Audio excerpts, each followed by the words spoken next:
நலம் காக்கும் ஸ்டாலின் என்கின்ற அந்த மகத்தான திட்டம் ஒவ்வொரு சனிக்கிழமையும் தமிழ்நாட்டில் நடத்தப்பட்டு வருகிறது.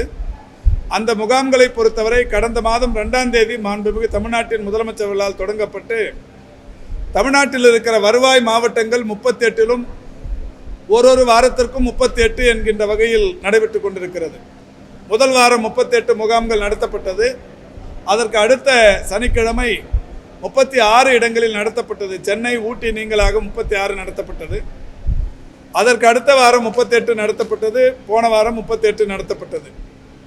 இந்த முகாம்களை பொறுத்தவரை ஒவ்வொரு இடத்திலும் நடத்தப்படுகிற இந்த முகாமில் இதுவரை 55,000 பேர், 57,000, கடந்த வாரம் 57,000த்திற்கும் மேற்பட்டவர்கள், அதற்கு முந்தைய வாரம் 55,000த்திற்கும் மேற்பட்டவர்கள், அதற்கு முந்தைய வாரம் 48,000, அதற்கு முந்தைய வாரம் 44,000, இப்படி கடந்த 4 முறை நடைபெற்று முடிந்திருக்கிற முகாம்களை பொறுத்தவரை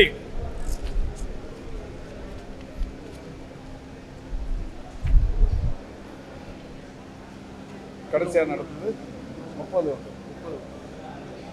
ஒவ்வொரு முகாமிலும் நான் சொன்ன இந்த எண்ணிக்கையில் நடத்தப்பட்டு இருக்கிறது. வருகிற சனிக்கிழமை 37 அல்லது 36 இடங்களில் நடத்தப்படும். சென்னையை பொறுத்தவரை 15 முகாம்கள் திட்டமிடப்பட்டது. அது 15 மண்டலங்களுக்கு ஒவ்வொன்று என்கின்ற வகையில். அதில் 15 ஆல்டர்னேட் வீக்ஸுங்கிற மாதிரி ஒரு வாரம் விட்டு ஒரு வாரம் நடத்தப்படுவது என்று முடிவெடுக்கப்பட்டிருக்கிறது. தமிழ்நாடு முழுவதிலும் 388 வட்டாரங்கள் இருக்கிறது.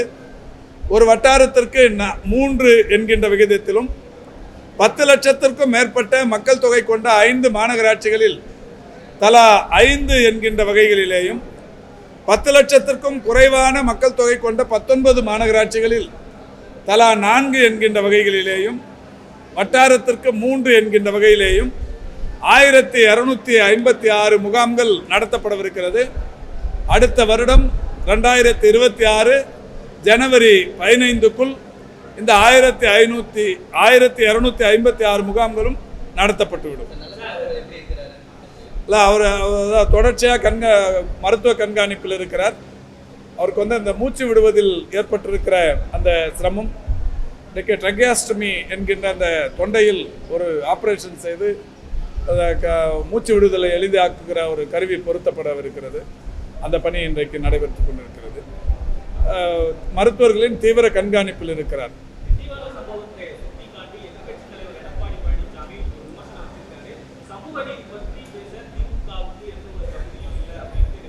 அது பேசுறவங்களுக்கு ஒரு தகுதி வேணும். அது அவர் பேசுறதுக்கு தகுதி இருக்காங்கிறத அவர் மறுபரிசீலனை பண்ணுறார்.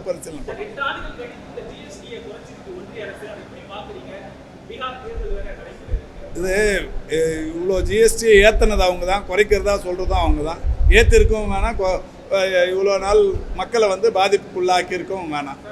செய்திகளை உடனுக்குடன் தெரிந்து கொள்ள கீழ்கண்ட கேபிள் மற்றும் டிடிஹெச் நெட்வொர்க்குகளில் எம்நாடு செய்தி தொலைக்காட்சியை காணுங்கள். பாதகம் செய்பவரை கண்டால் நாம் பயம் கொள்ளலாகாது பாப்பா. மோதி மிதித்து விடு பாப்பா, அவர் முகத்தில் உமிழ்ந்து விடு பாப்பா. அண்மை செய்திகளை உடனுக்குடன் தெரிந்து கொள்ள இணைந்திருங்கள் எம்நாடு தொலைக்காட்சியுடன்.